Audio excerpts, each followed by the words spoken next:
उन्होंने ये संदेश जो है आप कार्यकर्ताओं को दिया है, जो आपने प्रेस कॉन्फ्रेंस में सुना।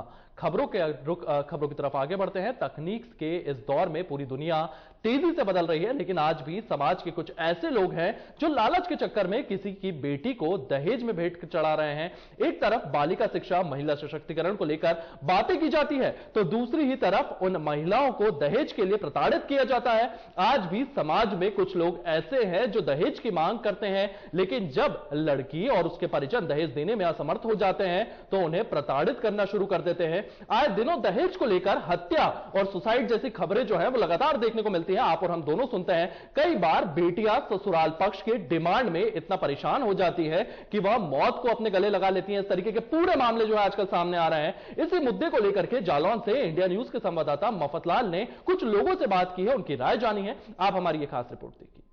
दहेज प्रथा को लेकर जालोर की जनता की क्या राय है, आखिर कब होगा इसका अंत? हमारे साथ लोग हैं। सर बताइए, किस तरह से इसका अंत होना चाहिए जो दहेज प्रथा को लेकर ज्यादातर जो है बेटियां जो बलि चढ़ती है?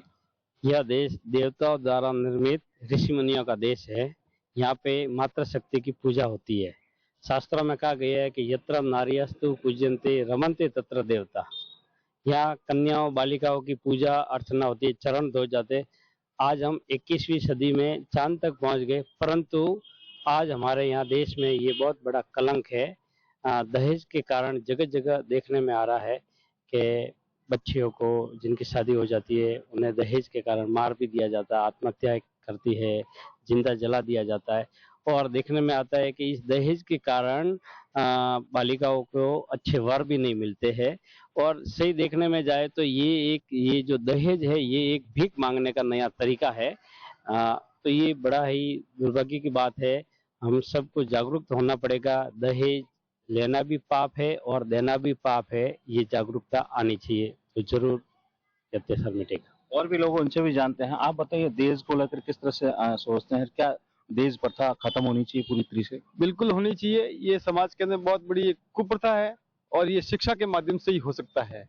जैसे बच्चे शिक्षित होंगे उनको जानकारी मिलेगी और ये दहेज प्रथा ऑटोमेटिक शिक्षा से ही होगी। और भी लोग उनसे भी जानने की कोशिश करेंगे कि दहेज प्रथा को लेकर किस तरह के सोचते हैं और क्या दहेज प्रथा पूरी तरीके से बंद होनी चाहिए, क्या सख्त से सख्त कानून बनने चाहिए इनको लेकर? हालांकि दहेज प्रथा के लिए बहुत सारे कानून बने हुए हैं और अभी भी उसमें जैसी भी जरूरतें पड़ती है वैसे कानूनों में संशोधन भी होता है। शिक्षा का स्तर भी बढ़ रहा है, लेकिन ओवरऑल यदि देखा जाए ना तो शिक्षा ही सब कुछ नहीं कर सकती। शिक्षा के साथ साथ संस्कार एक बहुत बड़ी चीज होती है। संस्कार के लिए हमारे को व्यक्ति को और प्रत्येक यानी कि यहाँ रहने वाला व्यक्ति है ना, उसको ये सोचना पड़ेगा कि हमारे जो पूर्वज थे, जो हमारे पुराने लोग थे, वो अपना जीवन यापन किस तरह से करते थे और अपने बहन बेटियों के उस समय क्या इज्जत हुआ करती थी। इसके विपरीत आज की समय देखा जाए तो शिक्षा का स्तर बहुत बढ़ गया है, लेकिन शिक्षा एक बाजारीकरण वाली वो एक शिक्षा बन गई जो मतलब आधुनिकता तो उसमें दिखती है, पाश्चात्यकरण खूब सारा है जिसमें सब कुछ अलग तरह का, जिसमें कोई अपने संस्कार की बात नहीं कर सकते, चरित्र की बात नहीं कर सकते। और इस प्रकार से दहेज है वो दानव के रूप में यहाँ पैर पसार रहा है। और आए दिन आपने को सबको सुनने को मिलता है, कई सारी बहन भोली भाली बहन बेटियां हैं इस दहेज के कारण अपने आप को खत्म कर रही है, आत्महत्या बढ़ रही है, किसी को जला के मार दिया जाता है, किसी को यूं ही मार दिया जाता है।